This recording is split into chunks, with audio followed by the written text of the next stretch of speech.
গণতান্ত্রিক দেশে স্বাধীন দেশ হিসাবে আমরা ওইভাবে লেখালেখি করতে পারতাম না। ফেসবুকে লেগেছি হচ্ছে আপনার একটা লেখার কারণে মনে যে আইসিডি মামলাটা খাওয়া হয় আমার। দাঁড়ানোর পরে মনে করেন যে আপনার আমাকে ঘেরাও করে ধরে ইচ্ছারমে মারধর করে। বেগম খালেদা জিয়ার পোস্টার লাগাতে গিয়ে, মুক্তি চাই পোস্টার লাগাতে গিয়ে আমার জীবন থেকে 2 মাস 26 দিন হারিয়েছে। আমার জীবন থেকে ফার্স্ট আপনার পোস্টার লাগাতে গিয়ে আপনার ছাত্রলীগ, যুবলীগ, স্বেচ্ছাসেবক লীগ এবং কি মোবাইল ডিউটি পুলিশ নিয়ে এসে আমাকে ব্যারিকেড দিয়ে আমার ছেলেবেলে পুলিশ দেখে দৌড় দেয়। আমি আর দৌড় দেওয়ার মতো কোনো পাই না, দৌড় যে দেবো পুলিশ দেখে। পরে আমি তারপরও দাঁড়াইছি সাহস করে।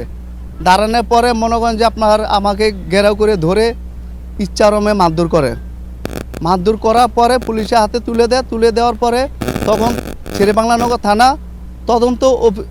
তদন্ত অফিসার আহাদ, এখন হচ্ছে উনি, তারপর উনি আপনার ওসি হয়, এখনও ওসি উনি আমাকে পিছনে হ্যান্ডকাপ লাগিয়ে তারপর ঝুলিয়ে তারপর পিটাইছে, মারধর করছে। যে তুই পোস্টার লাগাস, তো সাহসটা কত বড়, এখনও বিএনপি করস। ওসি আহাদ বিএনপি করস, এখনও কেউ বিএনপি করে আর তুই বিএনপি লাগাস। পরে মনে হয় যে আপনি 2 মাস 26 দিন জেল কাটার পরে বের হওয়ার পরে আর ফার্মগেট আসতে পারি না। তার আগে থেকে প্রায় 8-9 বছর ফার্মগেট আসতে পারি না। আমি ওইভাবে যাতায়াত করতে পারতাম না। আসতাম মাঝে মধ্যে, আমার খুব হুমকি দামকি ভয়ের মধ্যে রাখতো। আমি আবার তখন তার আগে ফার্মগেট ছেড়ে দেওয়ার পরে মনে হয় যে আমার চিন্তা করতাম যে ওরা আমলিক করে, আমাকে ঠেটমূলক কথা বলে। আমার তো বাসা এই এলাকায় না, আমার বাসা দেখা গেছে এক সময় ওই আপনার গাজীপুর, আরেক সময় দেখা গেছে মিরপুর, আরেক সময় দেখা গেছে ওই আপনার পুরান ঢাকা আলুবাজার, ওই নৌসুন্দি, এইসব অঞ্চলে, এইসব জায়গায় যে আমি লুকিয়েছিলাম। ফার্মগেটে যেভাবে হোক একদিন আসার পরে মনে হয় যে এটা হচ্ছে 19-এর ঘটনা। আপনার আসার পরে ওখান থেকেও মনে হয় যে অনেক যুবলীগ, ছাত্রলীগ আমাকে খোঁজাখুঁজি করে শুনছি। আমি শোনার পরও আমি কয়েকদিন, প্রায় 20-25 দিন ফার্মগেট আসি না। 19 সালে একটা ঘটনা, পরে আসি না। পরে একদিন হঠাৎ করে আসার পরে মনে করেন যে আপনার আমাকে ফার্মগেট সিনেমালার উল্টা পাশে আপনার যুবলীগ, ছাত্রলীগ ওরা ধরে আমাকে মারধর করে তেজগাঁও থানায় পরে দিয়ে দেওয়া হয়।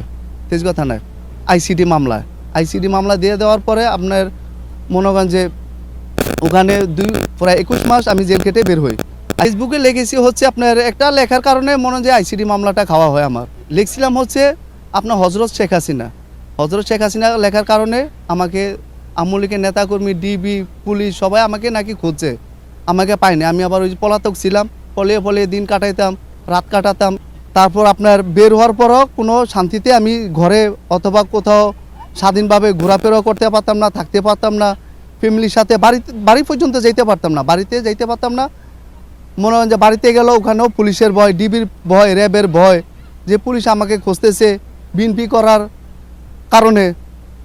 পরে মনে করেন যে আপনার ঢাকাও আমার বাসা দেখা গেছে এক সময় এক জায়গায় আমি নিয়ে গেছি। দেখা গেছে এই মিরপুরে, এই মনে হয় যে আপনার বছিলা, এই আপনার উত্তরা এবং কি আপনার পুরান ঢাকা আলুবাজার, বহুত জায়গায় ছিলাম। মাসের মধ্যে 2 বা 3 বারও বাসা চেঞ্জ করছি।